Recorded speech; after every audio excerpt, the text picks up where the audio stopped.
Hi friends, எல்லோரும் எப்படி இருக்கீங்க? இன்றைக்கி சண்டே, சரி இன்றைக்கி மட்டன் செஞ்சு சாப்பிட்லான்னு சொல்லிட்டு தான் மட்டனுக்கு ரெடி பண்ணிகிட்ருக்கேங்க. வெங்காயம்லாம் உரிச்சாச்சு. சரி கருவேப்பிலை போய் ஒடிச்சிட்டு வரலான்னு சொல்லிட்டு கருவேப்பிலை ஒடிக்க வந்திருக்கேன். எங்கள் வீட்டுகிட்ட கருவேப்பிலை செடி நிறைய இருக்கும். கருவேப்பிலை ஒடிச்சிட்டு போகிறேன். இந்த மாதிரி ஒரு முறை மட்டன் செஞ்சு பாருங்கள், ரொம்ப சூப்பராக இருக்கும்.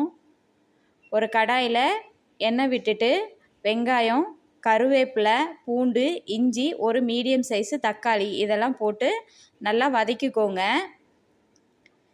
இது கொஞ்சம் நல்லா வதங்கினதுக்கப்புறம் ஒரு 3 ஸ்பூன் மல்லித்தூள், ஒரு 3 ஸ்பூன் கறி மசால் பொடி சேர்த்துக்கோங்க.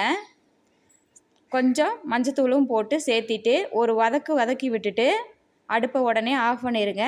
மசாலா போட்டுட்டு ரொம்ப நேரம் வதக்கக்கூடாது. இதெல்லாம் போட்டுட்டு உடனே ஒரு கிளறி விட்டுட்டு ஆஃப் பண்ணிடுங்க.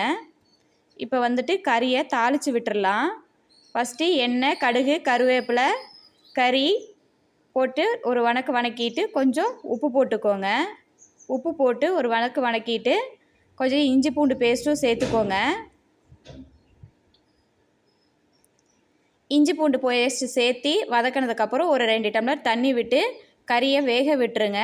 அதுக்குள்ளே நம்ம மசாலாவுக்கு ரெடி பண்ணிடுறது இல்லைங்களா, அதை வந்துட்டு அரைச்சிட்டு வந்துடலாம். அதில் வந்துட்டு கொஞ்சம் பொட்டுக்கடலை, ஒரு அரை மூடி தேங்காய் இதுதான் சேர்த்துருக்கேன். இதை வந்துட்டு நல்லா மைய அரைச்சிக்கலாம். ரொம்ப நைஸாக அரைக்கக்கூடாது, கொஞ்சம் கொரகொரப்பாக இருக்கிற மாதிரி அரைச்சிக்கணும். இப்போ மசாலா அரைச்சாச்சு. இந்த மசாலாவை நம்ம வெந்துட்டுருக்கு இல்லைங்களா மட்டனு, அந்த மட்டனில் வந்துட்டு சேர்த்துடலாம்.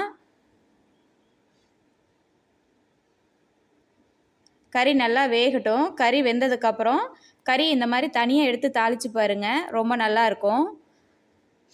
ஒரு கடாயில் வெங்காயம், கருவேப்பிலை, பச்சை மிளகாய் இருந்தால் நீங்கள் பச்சை மிளகாய் சேர்த்துக்கோங்க. என்கிட்ட பச்சை மிளகாய் இல்லை, அதனால் நான் பச்சை மிளகாய் சேர்க்கல.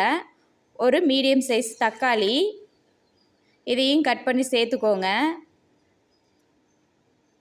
இது நல்லா வதங்கினதுக்கப்புறமா இதில் வந்துட்டு கொஞ்சம் இஞ்சி பூண்டு சேர்த்துக்கோங்க.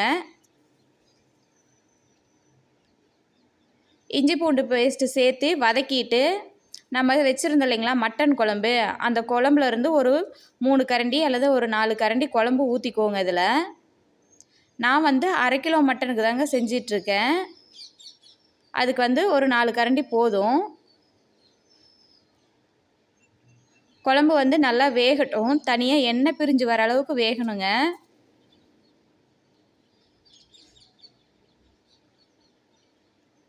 இப்போ எண்ணெய் பிரிஞ்சு வந்துருச்சு.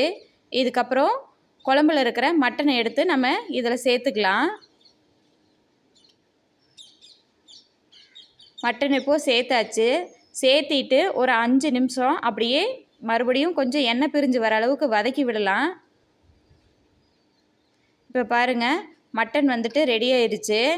இந்த மாதிரி தாளித்து சாப்பிட்டு பாருங்கள், தனியாக ரொம்ப சூப்பராக இருக்கும். ஒரு சில ஊர்களில் வந்துட்டு அப்படியே குழம்போடையே வச்சுருப்பாங்க. இந்த மாதிரி தனியாக மட்டனை எடுத்து வதக்கி சாப்பிட மாட்டாங்க. எங்கள் ஊர் சைடு நாங்கள் இப்படி தான் சாப்பிடுவோம்.